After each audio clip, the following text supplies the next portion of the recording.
এটি নিউজ দেখছেন। আমন্ত্রণ জানাচ্ছি সন্ধ্যা ৬টা নিউজ আওয়ারে। আজ আপনাদের সঙ্গে রয়েছি আমরা দুজন, আমি ফারহিন টুম্পা, আমি আকাশ হাসান। দর্শক, চলুন দেখে আসি প্রধান সংবাদ শিরোনামগুলো।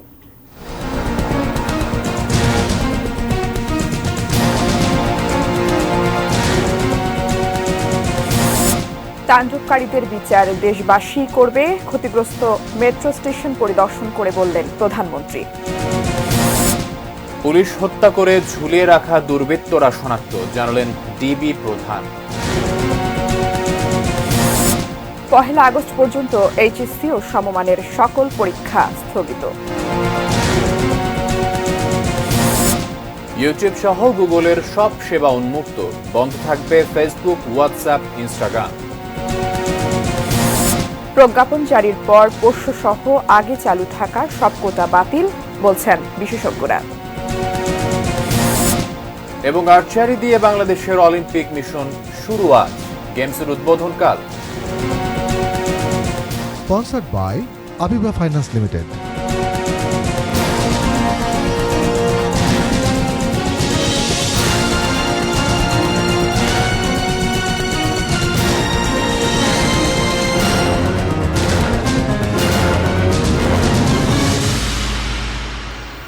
সন্ধ্যা ৬টা নিউজ আওয়ারের প্রধান প্রধান শিরোনামগুলো শুনছিলেন। VSL angle channel HB VSL Bikrampur steel limited. এবারে পুরো খবর। শিক্ষার্থীদের সব দাবি মানার পরও এখনো কিসের আন্দোলন? এমন প্রশ্ন করে প্রধানমন্ত্রী শেখ হাসিনা বলেছেন, কোটা আন্দোলনের নামে যারা ধ্বংসযজ্ঞ চালিয়েছে দেশবাসীকেই তাদের প্রতিরোধ করতে হবে।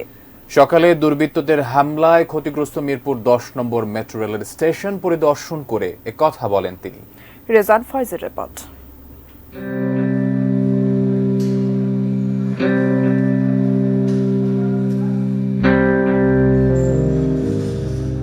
যেদিকেই চোখ যাবে সেদিকেই শুধু নির্মমতা আর এমন ধ্বংসের চিহ্ন। মাত্র কদিন আগেও ছবির মতো সাজানো গোছানো মিরপুর ১০ নম্বর মেট্রো রেল স্টেশন এখন এমনই ধ্বংসযজ্ঞের স্তূপ। গত শুক্রবার বিকেলে কোটা আন্দোলনের নামে রাজধানীর মিরপুর ১০ ও কাজীপাড়া মেট্রো স্টেশনে হামলা হয়, ভাঙচুর করা হয় CC camera, LED monitor, ticket কাটার মেশিন সহ বিভিন্ন জায়গায় লুট করা হয় মূল্যবান অনেক জিনিস। বৃহস্পতিবার সকালে দুর্বৃত্তদের হামলায় ক্ষতিগ্রস্ত মিরপুর ১০ নম্বর মেট্রো রেল স্টেশন পরিদর্শনে যান প্রধানমন্ত্রী শেখ হাসিনা। পরে সংবাদকর্মীদের কাছে নিজের হতাশা জানিয়ে প্রধানমন্ত্রী বলেন, মেট্রো স্টেশন যেভাবে ধ্বংস করা হয়েছে তা মানতে পারছেন না তিনি। কিন্তু আজকে যে ভয়াবহ ধ্বংসের চিত্র দেখলাম, এটা বিশ্বাস হতে চায় না যে এদেশের মানুষেরা করতে পারে, কিন্তু সেই কাজই করেছে। প্রধানমন্ত্রী বলেন, কোটা আন্দোলনকারীদের সব দাবি তো পূরণ করা হয়েছে, তাহলে এখনো কিসের আন্দোলন? যে দাবি তারা করেছিল সমস্ত দাবি শুধু মানা না, তার থেকে বেশি আমরা দিয়েছি, হাইকোর্টে দিয়ে দিয়েছে। তারপরেও কিন্তু এখন থামেনি। কেন থামেনি? আমি দেশবাসীর কাছে সেটাই আমি বিচার চাই। তিনি বললেন, গত ১৫ বছরে মানুষের জীবনযাত্রা সহজ ও উন্নত করতে যেসব স্থাপনা তৈরি করা হয়েছে, বেছে বেছে সেসব স্থাপনাই এখন যারা ধ্বংস করছে, জনগণকেই তাদের প্রতিরোধ করতে হবে। যারা একটু আঘাত করলো, এই মেট্রো রেল এভাবে ভাঙচুর করলো, যারা যে প্রায় ২ লক্ষ ২.৫ লক্ষ মানুষ চলাচল করতেন খুব অল্প সময়ের মধ্যে, এদেশের মানুষ কত খুশি ছিল, তাদের সব আনন্দ যারা নষ্ট করলো, যাদের আরামে চলাফেরা করতে পারতো সেই চলাফেরার পথ যারা রুদ্ধ করে দিল, তাদের বিচার এদেশের জনগণকেই করতে হবে। মেট্রো স্টেশনটির পাশেই রাখা উত্তর সিটি কর্পোরেশনের বর্জ্যের ৪০টি গাড়িও আগুনে পোড়ানো হয়। স্টেশনের উপর থেকে পুড়ে যাওয়া সেই গাড়িগুলোও দেখেন প্রধানমন্ত্রী। মিরপুর ১০ নম্বরের এই মেট্রো রেল স্টেশনের ধ্বংসযজ্ঞ আজকে নিজ চোখে দেখে প্রধানমন্ত্রী শেখ হাসিনা দুঃখে কষ্টে আবেগ আপ্লুত হয়ে পড়েছিলেন। বললেন, এই যে ক্ষতি এর পুরোটাই একেবারে সাধারণ মানুষের, এবং তিনি বিশ্বাসই করতে পারছেন না বাংলাদেশের কোনো মানুষ এমন ধ্বংসযজ্ঞ চালাতে পারে। রেজান ফয়েজ, এটি নিউজ। ঢাকা। তারেক রহমানের নির্দেশে বিএনপি জামায়াতের সশস্ত্র ক্যাডাররা ছাত্রদের ব্যবহার করে সারা দেশে তাণ্ডব চালিয়েছে। তারা লাশের ওপর দাঁড়িয়ে ক্ষমতায় যেতে চায় বলে মন্তব্য করেছেন আওয়ামী লীগের সাধারণ সম্পাদক ওবায়দুল কাদের। সকালে তেজগাঁওয়ে দলের ঢাকা জেলা অফিসে ঢাকা উত্তর আওয়ামী লীগের 4 আসনের নেতাকর্মীদের সঙ্গে সমন্বয় সভা অনুষ্ঠিত হয়। এ সময় দলের সাধারণ সম্পাদক বলেন, বিএনপি জামায়াত পরিকল্পিতভাবে সারা দেশে ধ্বংসযজ্ঞ চালিয়েছে। তারা যে কোনো সময় এর চাইতে খারাপ পরিস্থিতি সৃষ্টি করতে পারে। এ ব্যাপারে দলের নেতাকর্মীদের সতর্ক থাকার নির্দেশ দেন ওবায়দুল কাদের।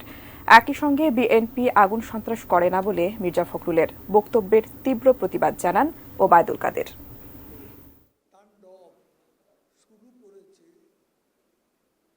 এই আন্দোলনে তারেক জিয়ার নির্দেশে বিএনপি জামাতের সশস্ত্র ক্যাডাররাই এ হামলা করেছে।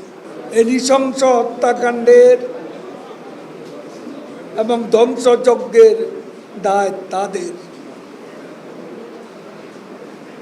যারা সারি সারি লাশের উপর দাঁড়িয়ে ক্ষমতা দখলের দুঃস্বপ্নে বিভোর ছিল। আন্দোলনের নামে যারা মানুষ হত্যা করেছে, সরকারি সম্পদ নষ্ট করেছে, তাদের কাউকে ছাড় দেওয়া হবে না বলে জানিয়েছেন স্বরাষ্ট্রমন্ত্রী আসাদুজ্জামান খান কামাল। দুপুরে রংপুর জেলা শিল্পকলা একাডেমিতে প্রশাসনের ঊর্ধ্বতন কর্মকর্তা আওয়ামী লীগের নেতাকর্মীদের সঙ্গে মতবিনিময় শেষে কথা বলেন তিনি। এর আগে রংপুরে নাশকতায় ক্ষতিগ্রস্ত স্থাপনা পরিদর্শন করেন স্বরাষ্ট্রমন্ত্রী। যারা এর মদতদাতা, যারা উস্কানিদাতা, যারা এটাকে দিয়ে একটা ফায়দা নিতে চাচ্ছিল, দেশের বিরুদ্ধে যারা দাঁড়িয়েছে, তাদেরকে অবশ্যই তারা শাস্তির মুখোমুখি হবে। আপনাদের সবারই সহযোগিতা চাই। আমরা সবাই মিলে এদেরকে প্রতিহত করব। আপনারা দেখছেন আমাদের কারফিউর সময় আমরা কমাচ্ছি, আস্তে আস্তে সবই নর্মাল হয়ে যাবে। লন্ডন থেকেই ছাত্রলীগ ও পুলিশ হত্যায় পুরস্কার ঘোষণা করা হয়েছিল বলে জানিয়েছেন ঢাকা মহানগর গোয়েন্দা প্রধান হারুনুর রশিদ। বৃহস্পতিবার নিজ কার্যালয়ে এক সংবাদ সম্মেলনে তিনি বলেন, যারা পুলিশ হত্যা করে ঝুলিয়ে রাখে তাদের শনাক্ত করা গেছে। শিগগিরই সবাইকে আইনের মুখোমুখি হতে হবে। আবুল কালাম আজাদের রিপোর্ট। 2023 সালের 28 অক্টোবর সেদিন পুলিশ হত্যা প্রধান বিচারপতির বাসভবনে হামলা সহ রাজধানীর বিভিন্ন জায়গায় চলে অরাজকতা। সেসব ঘটনায় বিএনপি জামাতের যারা জড়িত ছিল তাদেরকেই নতুন কমিটিতে পদপদবি দেয়া হয়েছে। সেই নেতারাই এবার কোটা বিরোধী আন্দোলন ঘিরে সহিংসতায় জড়িয়ে পড়ে। নাশকতায় বিএনপি জামায়াতের অর্থদাতাদের তালিকাও তৈরি করা হচ্ছে বলে জানান ঢাকা মহানগর গোয়েন্দা প্রধান। সালাউদ্দিন টুকু, সাইফুল ইসলাম নীরব, SM জাহাঙ্গীর, অসংখ্য জামাতের নেতাকর্মী, বিএনপি নেতাকর্মী আমাদের কাছে আছে। তাদের মোবাইল থেকে অনেক মেসেজ পেয়েছি, যারা বাহির থেকে তাদেরকে অর্ডার করেছে যে আমরা নতুন কমিটি তোমাদেরকে দিয়েছি, তোমরা যদি সেটা না করো তোমাদের ছুরি ফেলে চলে যেতে হবে। 28 অক্টোবরের পরে যারা বিভিন্ন জায়গায় অগ্নিসংযোগ করেছে, এই সকল লোকগুলিকে তারা বেছে বেছে বর্তমান কমিটিতে তারা স্থান দিয়েছে। সহিংসতায় 3 জন পুলিশকে হত্যা করা হয়েছে বলেও জানান তিনি। বলেন, নৃশংসতায় জড়িতদের সবার নাম পরিচয় জানতে পেরেছেন। যারা হত্যা করেছে তাদের প্রত্যেকের নাম নাম্বার আমরা পেয়েছি। লন্ডন থেকে তারেক রহমানের নির্দেশ পেয়ে ছাত্রলীগ ও পুলিশ হত্যায় কিভাবে পুরস্কার ঘোষণা করা হয়েছিল সেই বর্ণনাও দেন গোয়েন্দারা। এ ঘটনায় গাইবান্ধার যুবদল নেতা নূরে আলম সিদ্দিকীর ভগ্নিপতি আব্দুল আজিজকে গ্রেপ্তার করা হয়। লন্ডন থেকে যে তুমি এই একটা ঘোষণা দিয়ে দাও যে ভাঙচুর করলে কত টাকা, আগুন লাগালে কত টাকা, ছাত্রলীগ মারলে কত টাকা, পুলিশ মারলে কত টাকা। তার ধারাবাহিকতায় নূরে আলম সিদ্দিকী পিঠন তার দোলাভাই আব্দুল আজিজকে দায়িত্ব প্রদান করে। পুলিশে কোবাইলে 10,000, আর আওয়ামী লীগে কোবাইলে 5,000 টাকা, আর ছাত্রলীগে কোবাইলে 5,000 টাকা দিয়ে দেবে। আন্দোলনের মধ্যে টোকায় ঢুকে দিও। Abul Kalam Azad, ATN news, Dhaka. নরসিংদী জেলা কারাগার থেকে পালানো আনসার আল ইসলামের সক্রিয় সদস্য মোহাম্মদ ফারুক আহমেদকে গ্রেপ্তার করেছে র্যাব। দুপুরে নারায়ণগঞ্জের আদমচীনপুরে এক সংবাদ সম্মেলনে একথা জানানো হয়। গতকাল সোনারগাঁও থানার প্রেমের বাজার এলাকা থেকে পলাতক জঙ্গি মোহাম্মদ ফারুক আহমেদকে গ্রেপ্তার করে র্যাব। সে নরসিংদী জেলার মাধবদী থানার নুরালাপুর এলাকার মৃত রফিকুল ইসলামের ছেলে। 2022 সালে সিলেটে অভিযান চালিয়ে জঙ্গি সদস্য ফারুককে গ্রেপ্তার করা হয়। নুরালাপুর সরকারি প্রাথমিক বিদ্যালয়ের সাবেক দপ্তরি ফারুকের বিরুদ্ধে আইনানুগ ব্যবস্থা প্রক্রিয়াধীন রয়েছে। গ্রেফতারকৃত আসামি ফারুক কারাগারের 4 নম্বর সেলে থাকতো এবং তার সাথে আনসারুল্লাহ বাংলা টিমের আরও 3 জন জঙ্গি সদস্য যথাক্রমে হিজবুল্লাহ, আব্দুল আলিম এবং মাইনুদ্দিন তার একই সেলে অবস্থান করেছেন। এই ঘটনায় আমরা আরেকটি মামলা দায়ের করছি এবং পলাতক আসামিকে আমরা থানায় সুপর্দ করছি। আগামী 1 আগস্ট পর্যন্ত এইচএসসি ও সমমানের সব পরীক্ষা স্থগিত করা হয়েছে। আন্তঃশিক্ষা বোর্ড সমন্বয় কমিটির সভাপতি ও ঢাকা শিক্ষা বোর্ডের চেয়ারম্যান অধ্যাপক ডক্টর তপন কুমার সরকার জানিয়েছেন, স্থগিত পরীক্ষাগুলো নেওয়া হবে 11 আগস্টের পর। কোটা সংস্কার আন্দোলনকে কেন্দ্র করে উদ্ভূত পরিস্থিতিতে একের পর এক স্থগিত করা হচ্ছে এইচএসসি ও সমমানের পরীক্ষা। এ নিয়ে এইচএসসি ও সমমানের মোট 8টি পরীক্ষা স্থগিত হলো। গত 30 জুন শুরু হওয়া এইচএসসি ও সমমানের পরীক্ষা শেষ হওয়ার কথা ছিল 11 আগস্ট। তবে 18 জুলাই থেকেই একের পর এক স্থগিত করা হচ্ছে এ পরীক্ষা। পরীক্ষার তত্ত্বীয় অংশ শেষ হলেই পরবর্তী সময়ে ব্যবহারিক পরীক্ষা নেওয়া হবে নিশ্চিত করে ঢাকা বোর্ডের চেয়ারম্যান জানিয়েছেন, আগের হিসাব মতোই পরীক্ষা শেষ হওয়ার 60 দিনের মধ্যে ফলাফল ঘোষণা করা হবে। 28 তারিখ, 29 তারিখ, 31 তারিখ এবং 1 তারিখ এই পরীক্ষাগুলো আমরা স্থগিত করলাম। এগুলো 11 আগস্টের পরে যে আমাদের যে অন্যান্য যে পরীক্ষাগুলো আমরা স্থগিত করলাম সবগুলোকে একসাথে আমরা একটা পরিবর্তিত সময়সূচি আমরা ঘোষণা করব। করোনাকালে পিছিয়ে যাওয়া পরীক্ষার সময়সূচি চলতি বছর এগিয়ে আনার পরিকল্পনার মধ্যে চলমান পরিস্থিতি নতুন ধাক্কা বলে মনে করেন ঢাকা শিক্ষা বোর্ডের চেয়ারম্যান। কর্মপরিকল্পনা করব যে যাতে করে আমরা এই যে উচ্চ মাধ্যমিকের যে টাইম ডিউরেশন থাকে আগামী পরীক্ষার জন্য সেটিকে আমরা কিভাবে মিনিমাইজ করে একটা স্বাভাবিক পর্যায়ে নিয়ে আসতে পারি সেগুলো নিয়ে আমাদের আবার একটা কর্মপরিকল্পনা করতে হবে। আমরা সেইভাবে প্রস্তুতি নেব। এদিকে একাদশ শ্রেণীতে ভর্তি তৃতীয় ও শেষ ধাপেও কলেজগুলো 12,000 শিক্ষার্থী পায়নি, যার মধ্যে জিপিএ 5 পাওয়া শিক্ষার্থী আছে 700। তাদের জন্য চতুর্থ ধাপে 1 আগস্টের পর থাকবে ভর্তির সুযোগ। আমাদের ভর্তির কার্যক্রমটা একটু পিছিয়ে দিয়েছি, 1 আগস্ট পর্যন্ত নিয়ে গেছি। এরপর আমরা চতুর্থ ধাপের ভর্তির কার্যক্রম শুরু করব 1 আগস্টে। কিশোর জাহান, এটিএন নিউজ, ঢাকা। সকাল 10টা থেকে বিকেল 5টা পর্যন্ত শিথিল থাকার পর আবার শুরু হয়েছে কারফিউ। এ সময়ে রাজধানীর সর্বশেষ পরিস্থিতি জানতে যুক্ত হচ্ছে সহকর্মী সাজিদা সুইটির সঙ্গে। তিনি আছেন কারণ বাজার এলাকায়। সুইটি, আপনি নিশ্চয়ই আমাকে শুনতে পাচ্ছেন। নগরীতে আবার কারফিউ, রাস্তাঘাটের এখনকার চিত্রটা কি আমাদের জানাবেন? টুম্পা, এখন যে রাস্তার অবস্থা দেখতে পাচ্ছি আমাদের এর মধ্যে সবাই কিন্তু জানি যে আমাদের যে কারফিউ চলছে, কারফিউর শিথিল সময় ছিল 9টা থেকে 5টা, কিন্তু এখন 6টার উপরে বাজে। সেই তুলনায় রাস্তায় যথেষ্ট গাড়ি আছে, যথেষ্ট যান চলাচলের ভিড়ে আমরা দেখতে পাচ্ছি যে অনেকেই এখনও পর্যন্ত পথচারীরা বা যারা যাচ্ছেন যাত্রীদের যথেষ্ট সমাগম আছে। আমরা বাজার ঘুরে এসেছি, বাজারেও যথেষ্ট কেনাকাটা আছে, পণ্য আমদানি যথেষ্ট ভালো আছে এবং এই যে পদচারণা সব জায়গায় সবার বোঝা যাচ্ছে যে সবাই একটু একটু করে স্বস্তির জীবনে ফিরতে শুরু করেছেন, স্বাভাবিক জীবনে ফিরতে শুরু করেছেন। শুধু তাই না, এখন অফিস আওয়ার আজকেও ছিল 11টা থেকে 3টা পর্যন্ত 4 ঘন্টা, কিন্তু আমরা দেখেছি যে অফিস টাইমে এইখানে যতটুকু আমরা যান চলাচল দেখেছি যতটুকু তার চাইতে মনে হয় একটু বেশি গণপরিবহন থাকলে সুবিধা হতো। বিশেষ করে এই রুটগুলোতে যে মেট্রো রেলের প্রতি যে অভ্যস্ততাটা তৈরি হয়েছে এই সময়টিতে, এত জনপ্রিয় একটি বাহন আমাদের মেট্রো রেল, সেটি যেহেতু এখন চলছে না দুর্ঘটনার কারণে, এই যে হামলার কারণে, অগ্নিসংযোগের কারণে, সেই কারণে এই যে মেট্রো রেলের যাত্রীরা তাদের একটুখানি আরও বেশি যদি গণপরিবহনের সংখ্যাটা বাড়ে তাদের চলাচল আর একটুখানি স্বাভাবিক হয়। আমরা যাদের সাথেই কথা বলেছি তারা বলছেন যে কয়েকটা দিনের যে কষ্টকর অভিজ্ঞতা তারা পার করেছেন, এখন রাজধানীতে চলাফেরা করে একটু আরাম পাচ্ছেন তারা। অন্য সময় আমরা যথেষ্ট যানজট দেখলে, আমরা একটুখানি বেশি যানজট দেখলে বিরক্ত হই, কিন্তু এখন যে যতটুকু গাড়ির চাপ আমরা দেখতে পাচ্ছি, এই গাড়ির চাপটা কিন্তু আমাদের জন্য সুখবর, সুলক্ষণ। এই জন্যই যে বোঝাই যাচ্ছে আমরা স্বাভাবিক জীবনের যে আকাঙ্ক্ষা ভেতরে ছিল, সেই যে এখন পরিবেশ পরিস্থিতি এবং স্বস্তি নিরাপত্তার যে আবহটা তৈরি হয়েছে, এখন আমরা আমাদের স্বাভাবিক জীবনের দিকে আমরা আসতে শুরু করেছি। সবাই তাদের স্বস্তির কথাই বলছে, নিরাপত্তার কথাই বলছেন। কোথাও কোনো বড় ধরনের কোনো খারাপ খবর এখনও পর্যন্ত আমরা পাইনি, গতকালও পাইনি, আজকেও পাইনি। বোঝাই যাচ্ছে আইনশৃঙ্খলা রক্ষাকারী বাহিনীর সদস্যরা তৎপর আছেন এবং দেশের যে নিরাপত্তা পরিস্থিতি ভালো রাখার চেষ্টা হচ্ছে সেটি সুফল আমাদেরকে দিচ্ছে এবং সাধারণ মানুষের কথাবার্তা, তাদের যে ভাব ভঙ্গি, চোখের যে ভাষা সবকিছুই বলে দিচ্ছে যে আমরা আসলে ভালো সময়ের দিকে যাচ্ছি। টুম্পা। সুইটি, আপনাকে ধন্যবাদ। দর্শক, 7 ঘন্টা শিথিল থাকার পর বিকেল 5টার পর থেকে আবার শুরু হয়েছে কারফিউ। এ সম্পর্কে জানাতে আমাদের সঙ্গে কারওয়ান বাজার থেকে যুক্ত হয়েছিলেন সহকর্মী সাজিদা সুইটি। এবার অন্য প্রসঙ্গ, ইউটিউব সহ গুগলের সকল সেবা নিরবিচ্ছিন্নভাবে চালু রাখার নির্দেশ দিয়েছে সরকার। তবে বন্ধ থাকবে ফেসবুক, টিকটক সহ সামাজিক যোগাযোগের আরও কয়েকটি মাধ্যম। বিকেলে ব্রডব্যান্ড ইন্টারনেট সেবাদানকারী একাধিক আইএসপি প্রতিষ্ঠান এটি নিউজকে তথ্যটি নিশ্চিত করেছে। গতরাতে সারা দেশে ব্রডব্যান্ড ইন্টারনেট চালু করল ফেসবুক, ইউটিউব সহ বিভিন্ন সামাজিক মাধ্যম। কবে চালু হবে সেটি নিশ্চিত করেননি তথ্য প্রযুক্তি প্রতিমন্ত্রী জুনায়েদ আহমেদ পলক। এর আগে তিনি জানিয়েছিলেন, সামাজিক যোগাযোগের জনপ্রিয় মাধ্যমগুলো বাংলাদেশের আইন এবং ধর্মীয় ও সামাজিক অনুভূতি বিবেচনায় রেখে কার্যক্রম পরিচালনার প্রতিশ্রুতি দিলে সরকার তাদের বাধা দেবে না।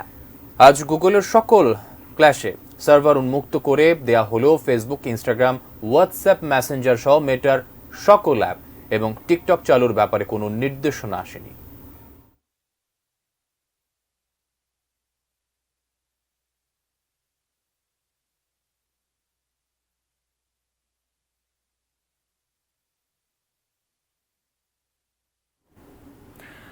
আপিল বিভাগের রায় অনুযায়ী কোটা সংক্রান্ত প্রজ্ঞাপন জারির পর বাতিল হয়ে গেছে আগে চালু থাকা সব কোটা।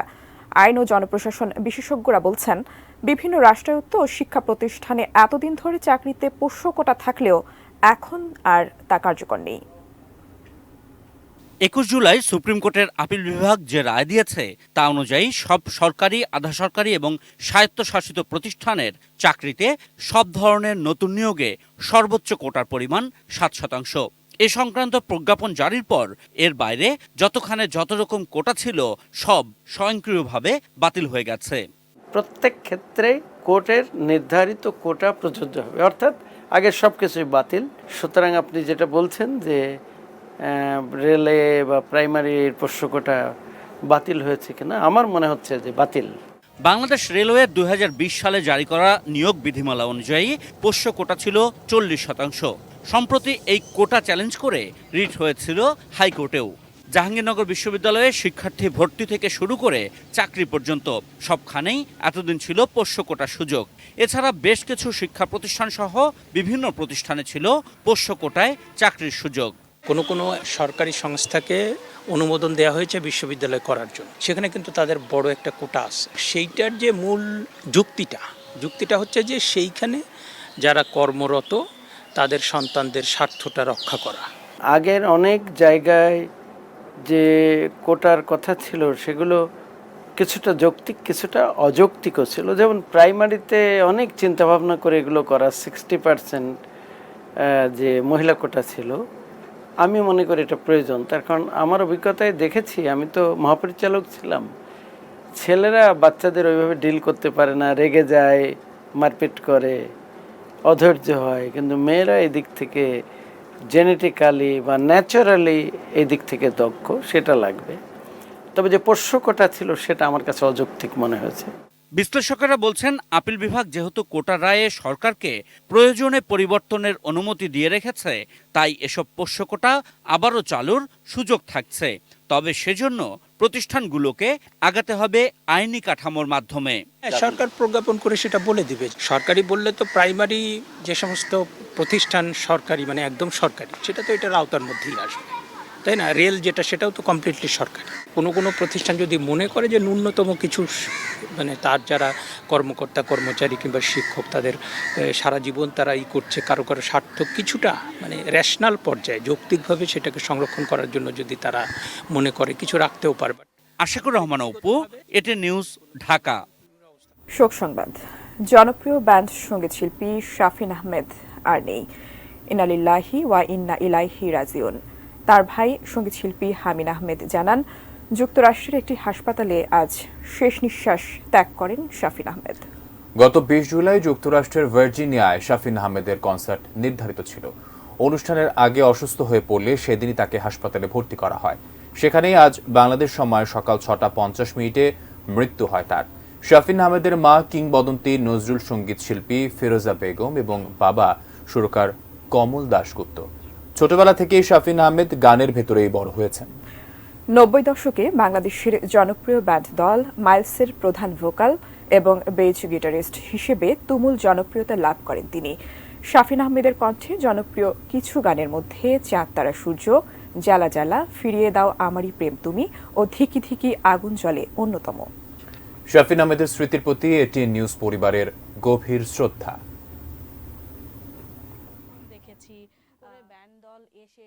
সেটা অনেক বেশি স্থায়ী। বছর পর একটা পরিবর্তন আসাটা খুব একটা অস্বাভাবিক কোনো ব্যাপার না, কারণ প্রত্যেকেরই কিন্তু ব্যক্তিগত একটা জীবন আছে। এমআই রেকর্ড কোম্পানির জন্য সোনালী লাইফ ইন্স্যুরেন্স কোম্পানির চেয়ারম্যান মোস্তফা গোলাম কুদ্দুস সহ প্রতিষ্ঠানটির 8 শীর্ষ কর্মকর্তার বিরুদ্ধে মামলা করেছে দুর্নীতি দমন কমিশন দুদক। তাদের বিরুদ্ধে কোম্পানির প্রায় 188 কোটি টাকা আত্মসাতের প্রমাণ পাওয়া গেছে। দুদকের সহকারী পরিচালক রাকিবুল হায়াত বাদী হয়ে বৃহস্পতিবার মামলা করেছেন। মামলার অন্য আসামিদের মধ্যে রয়েছেন সোনালী লাইফ ইন্স্যুরেন্সের 6 পরিচালক ফৌজিয়া কামরুন তানিয়া, মোস্তফা কামরুজ সোবহান, সাফিয়া সোবহান চৌধুরী, তানিয়া কামরুন আনিকা, ফজিলুতুন্নেসা, নুরি হাফসা এবং কোম্পানির সাবেক সিএফও মীর রাশেদ বিন আমান। দুদকের এজাহারে বলা হয় এরা সবাই একই পরিবারের সদস্য। তারা একে অপরের সহায়তায় কোম্পানির তহবিল থেকে মোট 178 কোটি 84,15,966 কোটি টাকা আত্মসাৎ করেন, যা সবই সাধারণ গ্রাহকের। এসব টাকা বিভিন্নভাবে তারা স্থানান্তর করেছেন বলে প্রমাণ পাওয়া গেছে। এর আগে আর কেউ জড়িত আছে কিনা তা জানতে দ্রুতই তদন্ত কমিটি করবে দুদক।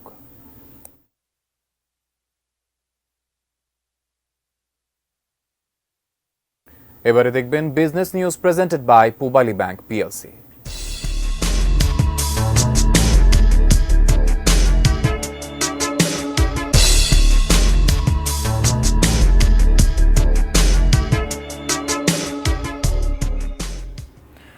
অফশোর ব্যাংকিংয়ে ডলার সরবরাহ বেড়েছে। কয়েক মাসেই জমা $50 মিলিয়ন। ডলার সংকট কাটাতে নেওয়া এই উদ্যোগের ইতিবাচক প্রভাব পড়েছে রিজার্ভে। ব্যাংকারদের আশা অফশোর ব্যাংকিংয়ে $50 বিলিয়ন যুক্ত হতে পারে। আরও জানাচ্ছেন গোলাম কাদির রবু। অনেকদিন ধরেই ডলার আয়ের বড় উৎস রপ্তানি আয়, তারপরেই আছে প্রবাসী আয় বা রেমিটেন্স। তবে এবার তার পাশাপাশি যুক্ত হয়েছে অফশোর ব্যাংকিং, অর্থাৎ দেশের ব্যাংকে বৈদেশিক মুদ্রায় আমানত রাখার সুযোগ। এরই মধ্যে বেশ কয়েকটি ব্যাংক অফশোর ডিপোজিট অ্যাকাউন্ট নামে ব্যাংকিং সেবা চালু করেছে।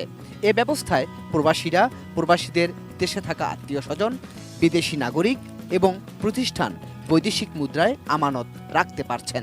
মিলছে 8.5%-এরও বেশি হারে সুদ, যা সম্পূর্ণ করমুক্ত। আর এসব কারণে অফশোর ব্যাংকিংয়ে মিলেছে ভালো সাড়াও। প্রবাসীরা তাদের রেমিটেন্স দেশে পাঠানোর যারা পাঠান, কিন্তু সঞ্চয় যেটা থাকে সেইটা তারা খুব বৈদেশিক মুদ্রায় রেখে এবং একটু ফ্লেক্সিবল ওয়েতে রাখার একটা সুযোগ তৈরি করে দেওয়া, এটা একটা উইন উইন সিচুয়েশন দিয়েছে। সব মিলে ডলার সংকট থেকে দেশ বেরিয়ে আসার আশাও করছেন তারা। গোলাম কাদির রবু, এটিএন নিউজ, ঢাকা। ভর্তুকি মূল্যে নিত্য প্রয়োজনীয় পণ্য বিক্রি শুরু করেছে দেশ বন্ধু গ্রুপ। রাজধানী মতিঝিল প্রেস ক্লাব, কারওয়ান বাজার, বিজয় সরণি এবং মিরপুর 1 এই 5টি স্থানে 7 দিন কম দামে পণ্য বিক্রি করা হবে। সকালে রাজধানীর কারওয়ান বাজারে দেশবন্ধু গ্রুপের এই কার্যক্রম উদ্বোধন করেন জাতীয় ভোক্তা অধিকার সংরক্ষণ অধিদপ্তরের মহাপরিচালক AHM শফিকুজ্জামান। এ সময় দেশবন্ধু গ্রুপের অতিরিক্ত ব্যবস্থাপনা পরিচালক অপারেশন অ্যান্ড অ্যাডমিন অবসরপ্রাপ্ত ব্রিগেডিয়ার জেনারেল জাকির হোসেন উপস্থিত ছিলেন। দেশবন্ধু গ্রুপের দৃষ্টান্ত অনুসরণ করে মানুষের কল্যাণে এগিয়ে আসতে দেশের কর্পোরেট প্রতিষ্ঠানগুলোর প্রতি আহ্বান জানান ভোক্তা অধিকারের মহাপরিচালক। দেশবন্ধু গ্রুপ এই কার্যক্রমে বাজারের চেয়ে 30-40% কম দামে চাল, ডাল, চিনি, ড্রাই কেক ও জুস বিক্রি করছে।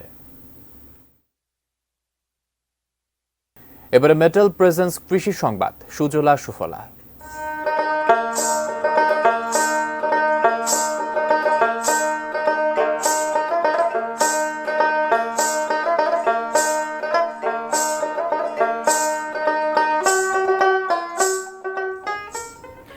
বেশি লাভের আশায় সময়ের আগেই অপরিপক্ক কাঁচামরিচ বিক্রি করে ফেলায় বগুড়ায় এখন রান্নার সবচেয়ে দরকারি পণ্যটির সংকট দেখা দিয়েছে। অথচ মরিচ উৎপাদনে দেশের শীর্ষ জেলা বগুড়া। তবে এবার জেলার প্রায় সর্বত্রই কাঁচা মরিচের অভাব দেখা দিয়েছে। এই অবস্থা থেকে দ্রুত উত্তরণের জন্য হাইব্রিড T20 বিজলি মরিচ রোপণ শুরু করেছেন কৃষকরা। মালচিং পদ্ধতির মরিচ চাষে লাভের সম্ভাবনাও বেশি। বগুড়া জেলা কৃষি অফিস জানায়, এবছর খরিফ মৌসুমে 640 হেক্টর জমিতে মরিচ চাষের লক্ষ্যমাত্রা ধরা হয়েছে। শীত মৌসুমে এই লক্ষ্যমাত্রা 6500 হেক্টর।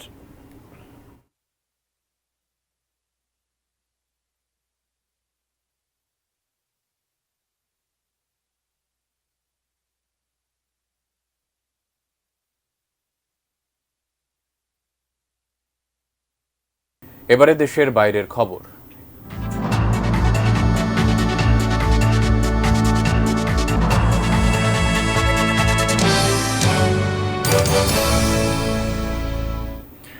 জেলেনস্কি সরকারের বৈধতা না থাকা শান্তি আলোচনায় বসার ক্ষেত্রে বড় বাধা বলছে রাশিয়া। এক্ষেত্রে তারা গত 20 মে জেলেনস্কি সরকারের মেয়াদ শেষ হওয়ার বিষয়টি উল্লেখ করেছে। কেমব্রিলের মুখপাত্র দিমিত্রি পেসকভ বলেছেন, ইউক্রেনের প্রেসিডেন্ট ভলোদিমির জেলেনস্কির মেয়াদ অনেক আগেই শেষ হয়েছে। এমত অবস্থায় তার সঙ্গে শান্তি আলোচনায় বসতে দ্বিধান্বিত রুশ প্রেসিডেন্ট ভ্লাদিমির পুতিন। পেসকভ সাংবাদিকদের আরও বলেন, 2022 সালে জারি করা জেলেনস্কির ডিক্রিও শান্তি আলোচনায় বসার পথে আরেক বাধা। ওই ডিগ্রিতে ইউক্রেনের রাষ্ট্রপ্রধানকে পুতিনের সঙ্গে আলোচনায় বসতে নিষেধাজ্ঞা দেওয়া হয়েছে। বুধবার ইউক্রেনের পররাষ্ট্রমন্ত্রী দিমিত্রি কুলেবা জানান, তারা মস্কোর সঙ্গে শান্তি আলোচনায় বসতে প্রস্তুত। এদিকে যুদ্ধবিধ্বস্ত ইউক্রেন পুনর্গঠনে 4.2 বিলিয়ন ইউরো সহায়তার অনুমোদন দিয়েছে ইউরোপিয়ান ইউনিয়ন।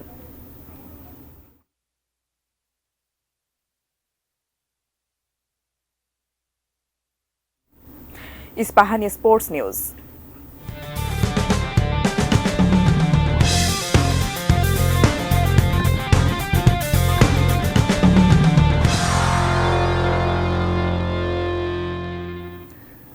আনুষ্ঠানিক উদ্বোধন আগামীকাল। তবে অলিম্পিকে আজই নামছেন বাংলাদেশের প্রথম প্রতিযোগী। বাংলাদেশ সময় সন্ধ্যা 6:30টায় রিকার্ভ ব্যক্তিগত ইভেন্টের র্যাঙ্কিং রাউন্ডে নামবেন আর্চার সাগর ইসলাম। তীর ধনুকের খেলায় আবহাওয়া, বিশেষ করে বাতাসের গতি প্রকৃতি অত্যন্ত বিবেচনার বিষয়। তাই পরিবেশের সঙ্গে মানিয়ে নিতে খেলা শুরুর 5 দিন আগে প্যারিসে পৌঁছান সাগর। আর্চারির ভেন্যু দ্য স্প্যালানাদে দেস এনভেলিদেস প্যারিসের প্রাণকেন্দ্রে। অলিম্পিকে এবার রিকার্ভ ব্যক্তিগত ইভেন্টে 64 আর্চার অংশ নিচ্ছেন। সাগরের লক্ষ্য নিজের সেরা পারফরম্যান্স। প্যারিস অলিম্পিক বাংলাদেশের 5 ক্রীড়াবিদ অংশ নিচ্ছেন। এর মধ্যে কেবল আর্চার সাগরই যোগ্যতামান পেরিয়ে সরাসরি প্রতিযোগিতা করছেন, বাকিরা গেছেন ওয়াইল্ড কার্ডের শুরুতে।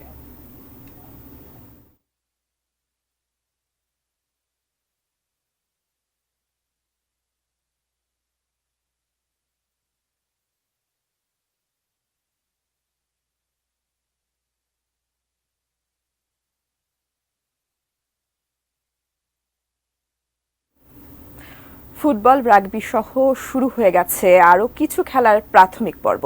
তবে প্যারিস অলিম্পিকের আসল আমেজটা ক্রীড়ামোদীরা টের পাবেন আগামীকাল শুক্রবার বাংলাদেশ সময় রাত 11:30টায় শুরু হবে দ্য গ্রেটেস্ট শো অন আর্থের বর্ণাঢ্য উদ্বোধনী অনুষ্ঠান।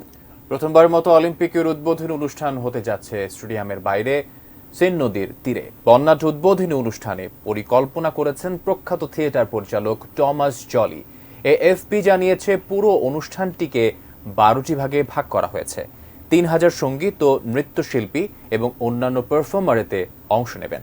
বাংলাদেশ সময় রাত 11:30 থেকে শুরু হয়ে অনুষ্ঠানটি চলবে 4 ঘন্টা। উদ্বোধনী অনুষ্ঠানের আকর্ষণীয় একটি অংশ হতে পারে সিন নদীতে সাবমেরিন ভেসে ওঠা।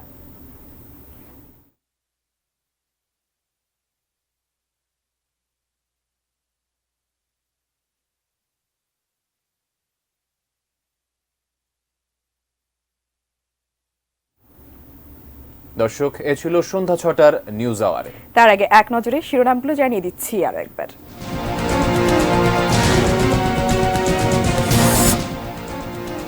তাণ্ডবকারীদের বিচার দেশবাসী করবে, ক্ষতিগ্রস্ত মেট্রো স্টেশন পরিদর্শন করে বললেন প্রধানমন্ত্রী। পুলিশ হত্যা করে ঝুলিয়ে রাখা দুর্বৃত্তরা।